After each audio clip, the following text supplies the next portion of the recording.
목사는 다른 성도를 강간하려 했고 4억 원을 빌리고도 갚지 않았습니다. 겉은 거룩했지만 속은 추악했습니다. 법원은 모든 혐의를 인정하고 징역 10년을 선고하였습니다. 그날 목사의 가면은 완전히 벗겨졌습니다. 판결 이후 은주는 끝까지 하나님이 주신 기적의 아들이라고 주장했습니다. 그리고 어느 날 흔적도 없이 사라졌습니다. 저는 무너졌지만 아이들과 함께 다시 일어서려 합니다. 사람은 속일 수 있어도 진실은 결코 감출 수 없습니다. 제가 처음 그 소문을 들었을 때는 2월의 차가운 겨울이었습니다. 교회 복도에서 성도들이 수군거리는 목소리가 귓가에 맴돌았습니다. 목사님이 젊은 성도를 성추행하려 했다는데 설마 그럴 리가 없죠. 우리 목사님이. 저는 그 말들을 믿을 수 없었습니다. 20년간 존경해온 목사였습니다. 매주 일요일마다 강단에서 하나님의 말씀을 전하던 분이었습니다. 저는 그분을 향한 의심 자체가 죄라고 생각했습니다. 하지만 소문은 눈덩이처럼 불어났습니다. 교회 안에서 조용히 퍼지기 시작한 이야기들이 점점 구체적으로 변해갔습니다. 목사실에서 일어난 일들, 상담이라는 명목으로 벌어진 추악한 행위들.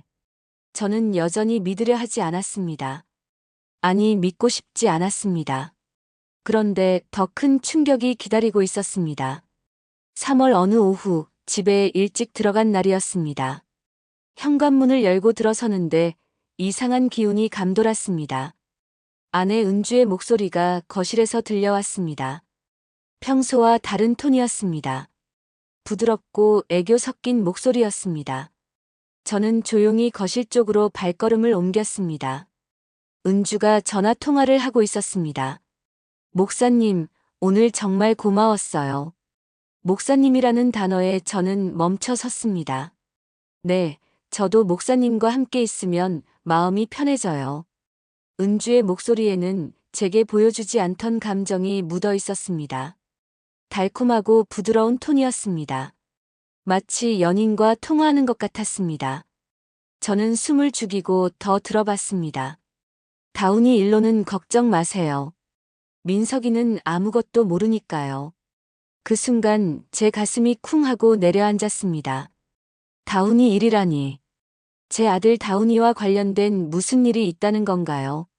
네, 목사님. 내일도 뵙고 싶어요. 전화를 끊는 은주의 얼굴에는 행복한 미소가 번졌습니다. 저와 함께 있을 때는 보기 힘든 표정이었습니다. 저는 그 자리에 얼어붙어 서 있었습니다. 마음속에서 불안한 감정이 솟구쳤습니다. 하지만 여전히 확신할 수는 없었습니다. 단순한 상담일 수도 있었습니다. 그날 밤 저는 은주에게 물어봤습니다. 오늘 목사님과 통화했더라. 응, 다운이 진로 문제로 상담받았어. 은주는 너무나 자연스럽게 대답했습니다. 하지만 제 눈을 똑바로 보지는 않았습니다. 다운이가 뭔 문제가 있어? 별거 아니야. 그냥 요즘 고민이 많다고 해서. 은주의 대답은 어딘지 어색했습니다. 다운이는 평소 고민을 저에게 털어놓는 아이였습니다. 굳이 목사에게까지 상담을 받을 이유가 없었습니다. 그 후로 며칠간 저는 은주를 유심히 지켜봤습니다. 평소보다 화장을 진하게 하고 나가는 날이 많아졌습니다. 교회에 가는 횟수도 늘어났습니다. 주일 예배뿐만 아니라 수요 예배, 금요 기도회까지 빠지지 않고 참석했습니다. 요즘 교회 일이 많네. 제가 넌지시 물어보자 은주는 대답했습니다. 목사님이 새로운 사역을 준비하신다고 해서 도와드리고 있어. 그 말을 들으며 제 마음은 더욱 불안해졌습니다. 은주가 목사와 특별한 관계에 있다는 생각이 머리를 떠나지 않았습니다. 4월 어느 날 저녁 결정적인 순간이 왔습니다. 은주가 샤워를 하는 동안 목사에게서 문자가 왔습니다. 평소라면 보지 않았을 텐데 그날은 왠지 확인하고 싶었습니다. 오늘 만날 수 없어서 아쉬워요. 내일은 꼭 봐요. 보고 싶어요. 제 손이 떨렸습니다.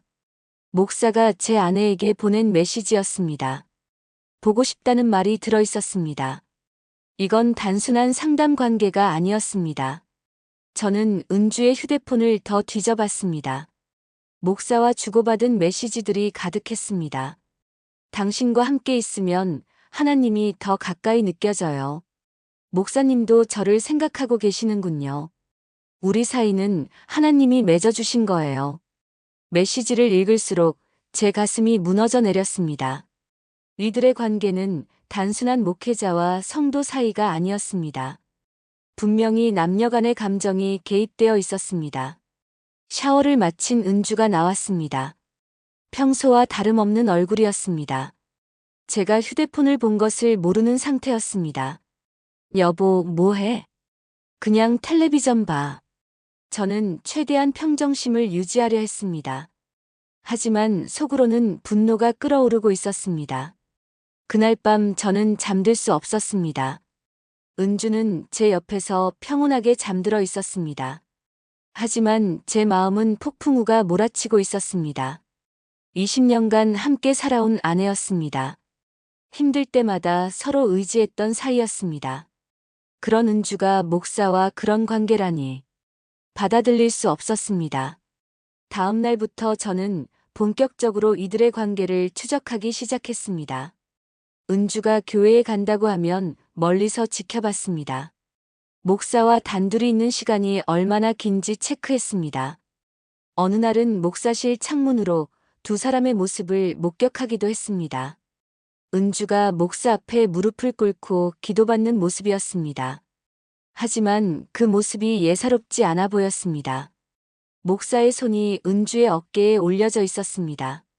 저는 그 광경을 보며 주먹을 꽉 쥐었습니다. 분노와 배신감이 동시에 밀려왔습니다. 하지만 아직 확실한 증거는 없었습니다. 제가 본 것들이 오해일 수도 있었습니다. 저는 더 확실한 증거를 찾기로 했습니다.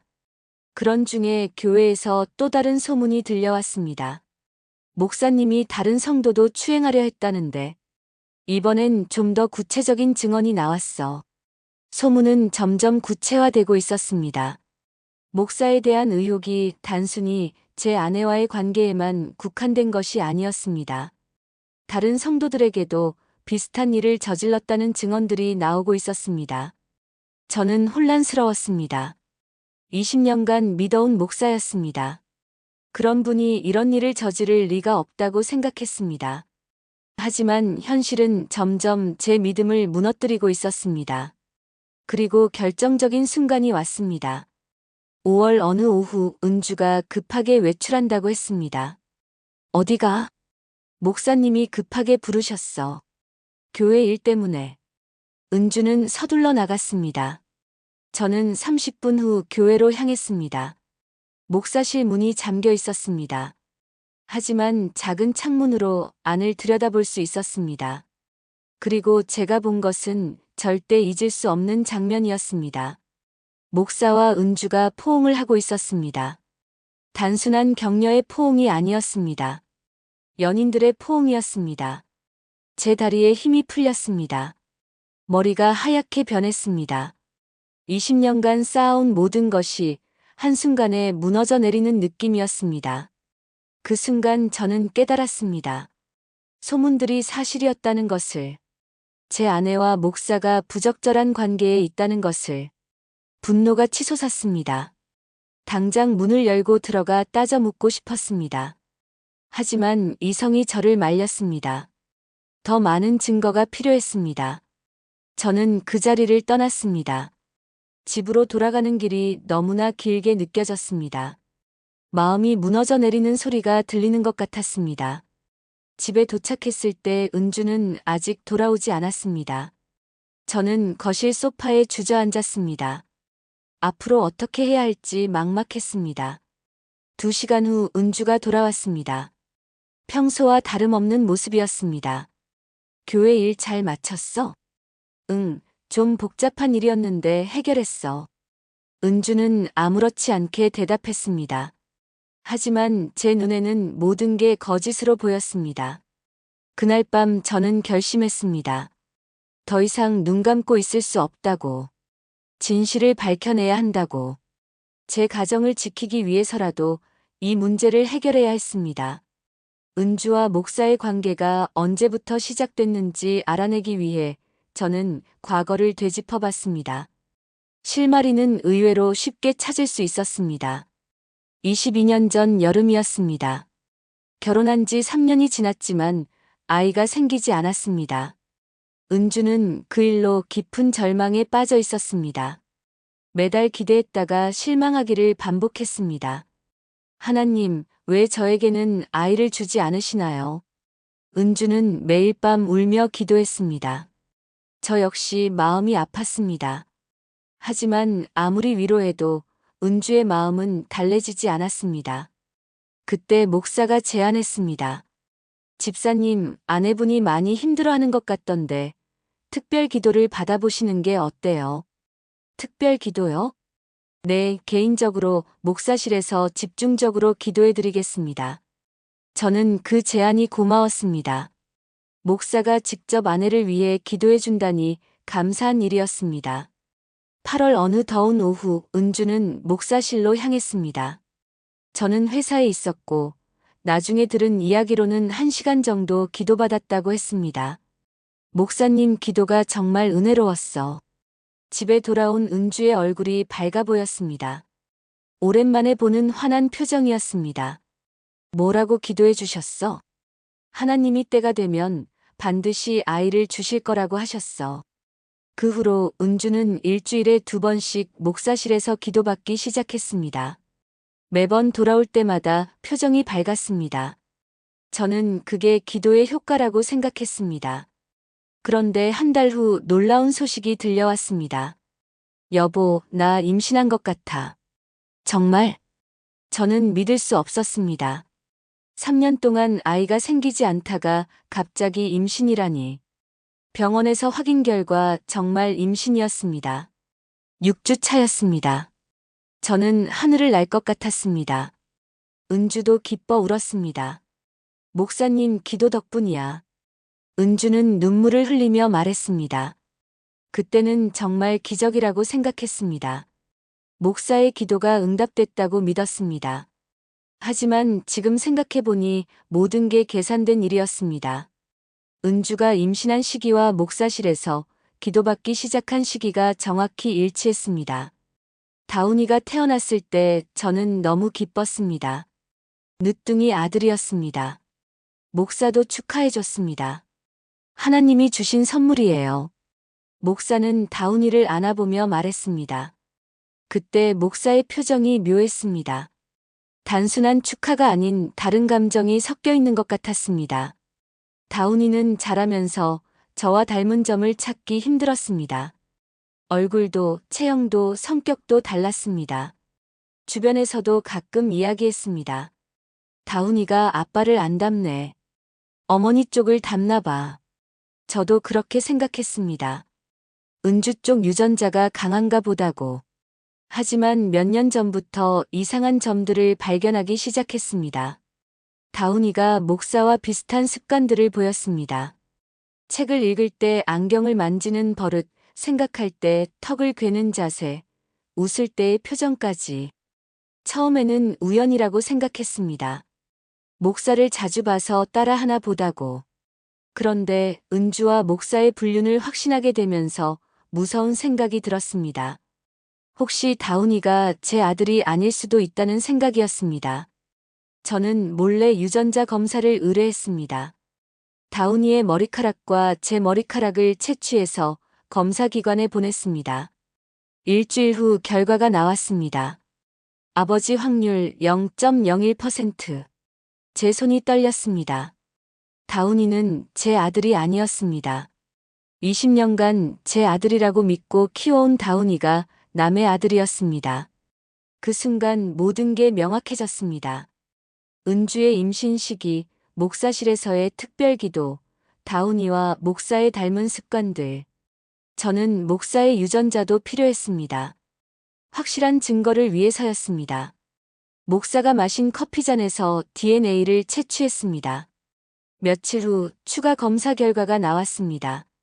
부자 일치 확률 99.99%. 다운이는 목사의 아들이었습니다. 제가 20년간 아빠라고 불러온 아이가 불륜으로 태어난 아이였습니다. 저는 그 자리에 주저앉았습니다. 천장이 무너져 내리는 것 같았습니다.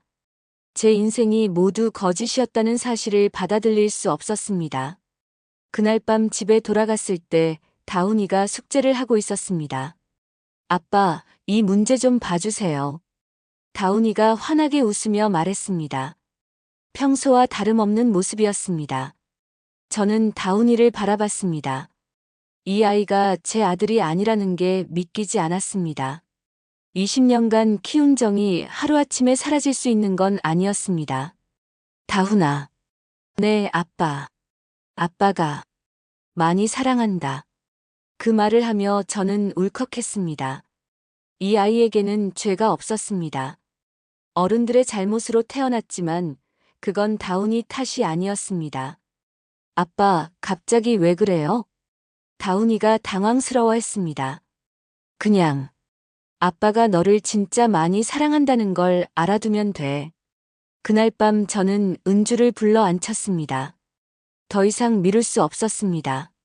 은주야, 내가 모든 걸 알았어. 뭘 알았다는 거야? 목사와 너의 관계. 그리고 다훈이의 진짜 아버지가 누군지도. 은주의 얼굴이 하얗게 변했습니다. 무슨 소리야? 유전자 검사까지 했어. 다훈이는 내 아들이 아니야. 검사 결과서를 보여주자 은주는 말을 잃었습니다.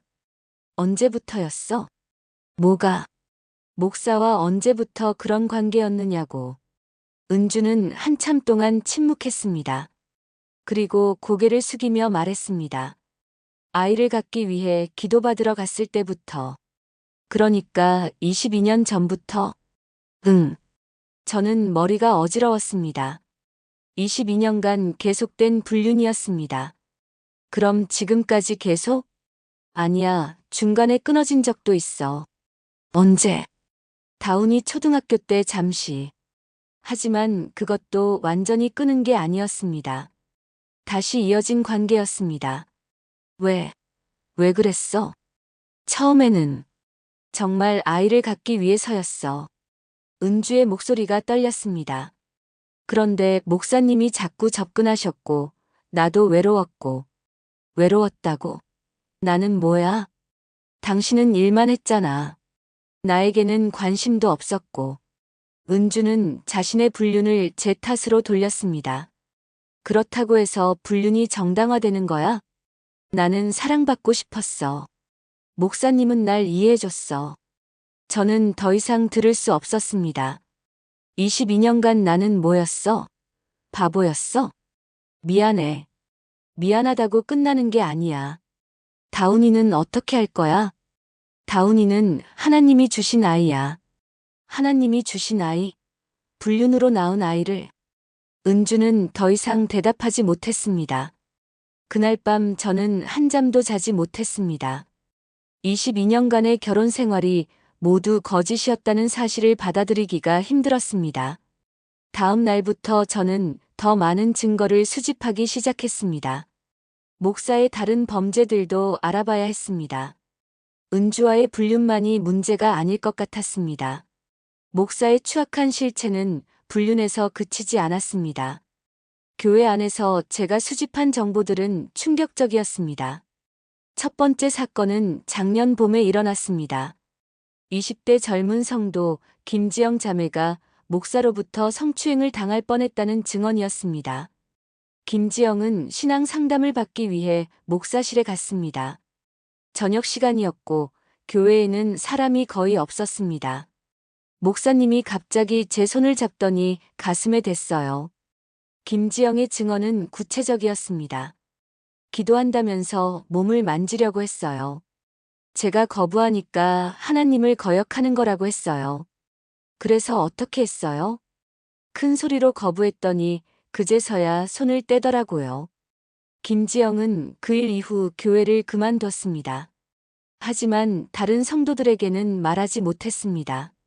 목사라는 권위 앞에서 자신이 잘못 이해한 건 아닐까 하는 의심 때문이었습니다. 두 번째 사건은 더욱 심각했습니다. 30대 기혼 성도 박선미 자매의 경우였습니다. 박선미는 남편과의 갈등으로 목사에게 상담을 받으러 갔습니다. 목사는 개인 상담실이라며 따로 마련한 공간으로 박선미를 데려갔습니다. 목사님이 상담 중에 갑자기 안으려고 했어요. 박선미의 목소리는 떨렸습니다. 영적인 위로라고 하면서 제 몸을 만지려고 했어요. 제가 저항하니까 화를 내더라고요. 뭐라고 하던가요? 하나님의 종에게 불순종하면 저주받는다고 했어요. 박선미도 그 일 이후 교회를 떠났습니다. 하지만 목사의 권위를 두려워해서 공개적으로 말하지는 못했습니다. 저는 이런 증언들을 들으며 분노했습니다. 목사가 하나님의 이름을 빌려 얼마나 추악한 일들을 저질렀는지 알 수 있었습니다. 그런데 더 큰 충격이 기다리고 있었습니다. 목사는 성추행뿐만 아니라 금전적인 범죄도 저질렀습니다. 교회 성도 중 한 명인 최부자 권사로부터 4억 원을 빌렸는데 갚지 않았습니다. 최부자 권사는 70대 노인이었습니다. 평생 모은 돈을 목사에게 빌려줬습니다. 목사가 새로운 교회를 건축한다고 하면서 투자하면 2배로 돌려준다고 약속했기 때문입니다. 목사님을 믿고 전 재산을 맡겼습니다.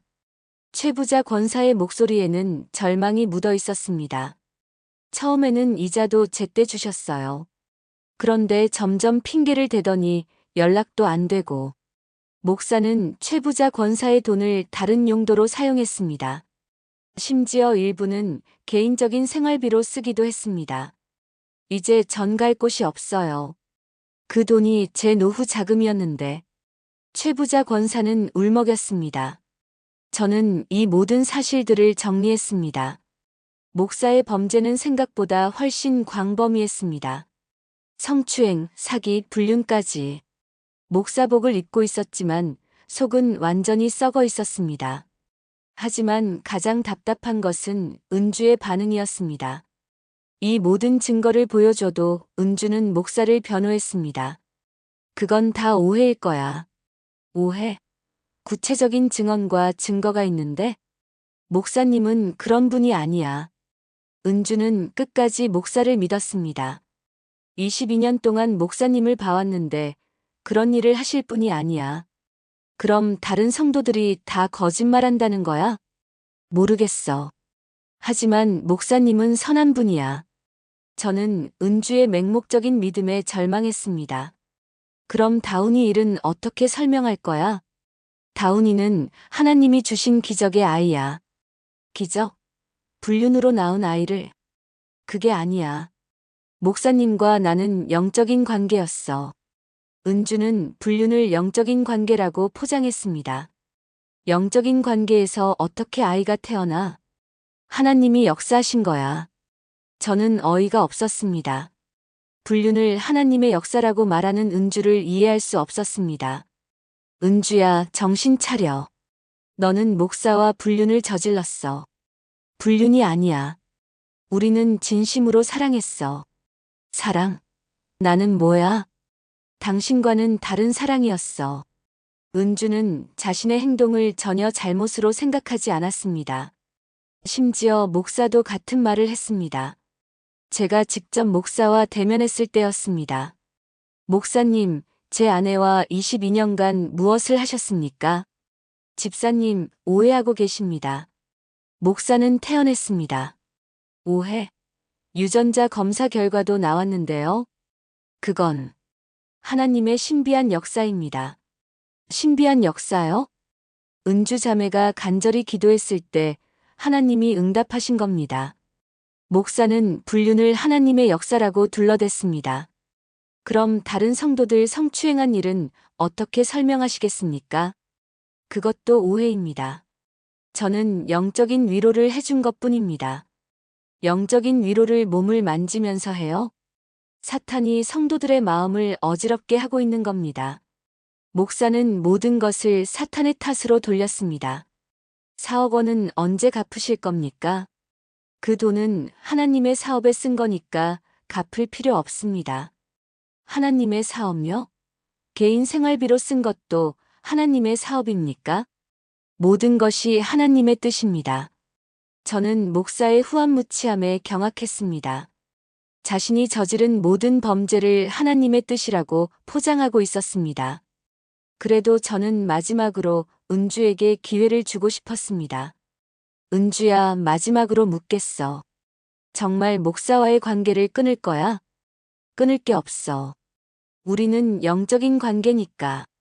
그럼 나와 이혼할 생각이야? 그건 아직 모르겠어. 은주는 명확한 답을 주지 않았습니다.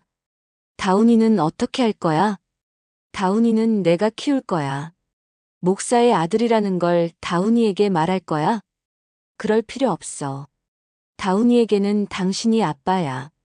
은주는 계속 이중적인 태도를 보였습니다. 그 후 몇 달간 저는 더 많은 증거를 수집했습니다. 목사의 범죄를 입증할 수 있는 모든 자료를 모았습니다. 그리고 마침내 법적 대응에 나서기로 결심했습니다. 피해자들도 용기를 내기 시작했습니다. 김지영과 박선미 최부자 권사 모두 공식 증언에 나서겠다고 했습니다. 이제 더 이상 참을 수 없어요. 김지영이 말했습니다. 다른 성도들이 같은 피해를 당할 수는 없어요. 박선미도 같은 뜻이었습니다.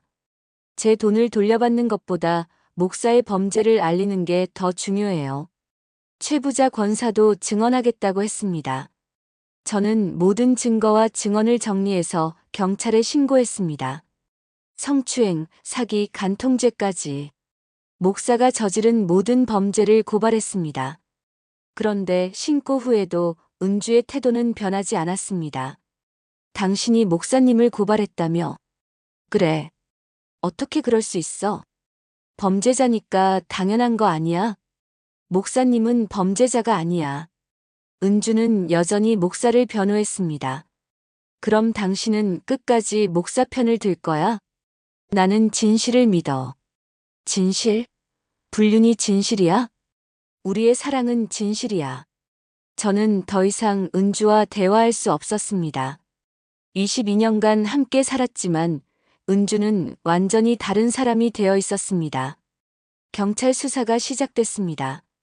목사는 여전히 무죄를 주장했지만 증거들이 하나씩 드러나면서 변명의 여지가 없어졌습니다. 그 과정에서 더 많은 피해자들이 나타났습니다. 목사의 추악한 실체가 세상에 알려지기 시작한 것입니다. 하지만 은주는 끝까지 목사를 믿었습니다. 심지어 목사가 구속된 후에도 면회를 가겠다고 했습니다. 아직도 정신을 못 차렸어? 목사님은 억울하게 누명을 쓰신 거야. 누명? 모든 증거가 나와 있는데? 사탄이 역사하고 있는 거야. 은주는 현실을 받아들이려 하지 않았습니다. 그때 저는 깨달았습니다. 은주와 목사는 너무 깊이 빠져 있어서 스스로는 헤어나올 수 없다는 것을, 그들만의 세계에 갇혀서 모든 것을 합리화하고 있다는 것을. 6개월간의 수사 끝에 마침내 재판이 시작됐습니다. 법정에는 많은 사람들이 몰려들었습니다. 교회 성도들, 피해자들, 그리고 언론까지. 목사는 법정에서도 당당한 모습이었습니다. 여전히 자신의 무죄를 믿고 있는 것 같았습니다. 피고인, 기소된 혐의를 인정합니까? 판사의 질문에 목사는 단호하게 대답했습니다. 인정하지 않습니다. 어떤 부분을 인정하지 않는지 구체적으로 말해 보십시오. 저는 하나님의 종으로서 성도들을 위해서만 봉사했습니다. 모든 혐의는 사탄의 거짓 고발입니다. 목사는 법정에서도 종교적 논리로 자신을 변호했습니다. 검사가 증거를 제시하기 시작했습니다. 피고인이 김지영 씨를 상대로 한 성추행 미수에 대한 증거입니다. 김지영의 증언이 낭독됐습니다. 목사실에서 일어난 일들이 구체적으로 밝혀졌습니다. 피고인, 이에 대해 어떻게 생각하십니까? 그것은 영적인 치유 과정이었습니다. 김지영 성도가 잘못 이해한 것입니다. 목사는 끝까지 자신의 행동을 정당화했습니다. 박선미의 사건도 마찬가지였습니다. 상담 중에 피해자의 몸을 만진 것은 사실입니까? 영적인 위로를 위한 것이었습니다. 그 위로가 성추행이었다는 것입니까?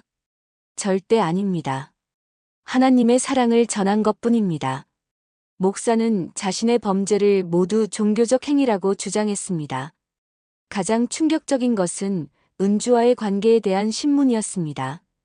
피고인은 장민석 씨의 아내 은주 씨와 22년간 간통 관계를 유지했습니까? 간통이 아닙니다. 영적인 교감이었습니다. 그 영적인 교감으로 아이까지 태어났습니까? 하나님이 은주 성도의 간절한 기도에 응답하신 결과입니다. 목사는 불륜마저 하나님의 역사라고 우겼습니다. 유전자 검사 결과 다운이의 생물학적 아버지가 피고인으로 확인됐는데 어떻게 설명하시겠습니까? 하나님의 신비로운 역사는 인간이 이해할 수 없는 영역입니다. 목사의 답변에 법정이 술렁였습니다. 상식적으로 이해할 수 없는 주장이었습니다. 은주도 증인으로 출석했습니다. 저는 은주가 법정에서라도 진실을 말하기를 기대했습니다. 증인은 피고인과 어떤 관계였습니까? 영적 지도자와 성도의 관계였습니다. 22년간 지속된 관계가 단순한 영적 관계였습니까? 네, 목사님은 제 영적 아버지였습니다. 은주는 법정에서도 불륜을 부인했습니다. 그럼 다운이는 어떻게 태어났다고 생각하십니까? 하나님이 주신 기적의 아이입니다. 유전자 검사 결과를 어떻게 설명하시겠습니까? 과학으로 설명할 수 없는 하나님의 역사입니다. 은주의 증언을 듣는 제 마음은 무너져 내렸습니다. 법정에서까지 거짓말을 하는 은주를 보며 모든 것을 포기하고 싶었습니다. 하지만 피해자들의 증언은 명확했습니다. 김지영이 증언대에 섰습니다. 목사님이 기도한다면서 제 몸을 만지려 했어요. 목소리가 떨렸지만 분명했습니다. 어떤 식으로 만지려 했습니까? 가슴 부분을 만지려 했어요. 제가 거부하니까 하나님을 거역하는 거라고 했어요. 박선미의 증언도 이어졌습니다. 상담실에서 갑자기 안으려고 했어요. 영적인 위로라고 하면서요. 그때 어떤 기분이었습니까? 무섭고 역겨웠어요. 하지만 목사님이니까 제가 잘못 생각하는 건가 싶기도 했고요. 최부자 권사의 증언은 더욱 구체적이었습니다. 4억 원을 빌려준 이유가 무엇입니까? 새 교회 건축 자금이라고 했어요. 투자하면 2배로 돌려준다고 약속했습니다. 그 돈이 어떻게 사용됐는지 알고 계십니까? 목사님 개인 용도로 쓴 걸로 알고 있어요. 심지어 유흥비로도 썼다고 들었어요. 증언들이 이어질수록 목사의 실체가 드러났습니다. 하나님을 빙자해서 저지른 수많은 범죄들이 낱낱이 밝혀졌습니다. 검사는 마지막 변론에서 이렇게 말했습니다. 피고인은 목사라는 지위를 악용해서 성도들을 상대로 성범죄를 저질렀습니다. 또한 거액의 사기를 치고 22년간 간통을 일삼았습니다. 이는 종교인으로서 절대 용서받을 수 없는 범죄입니다. 변호사는 선처를 호소했지만 증거가 너무 명확했습니다. 마침내 선고 날이 왔습니다. 법정은 긴장감으로 가득했습니다. 피고인에게 다음과 같이 선고합니다. 판사의 목소리가 법정에 울렸습니다. 성추행 미수죄 징역 3년, 사기죄 징역 5년, 간통죄 징역 2년을 합쳐서 징역 10년을 선고합니다. 또한 피해자에게 손해배상금 4억 원을 지급하라고 명령합니다. 목사의 얼굴이 하얗게 변했습니다.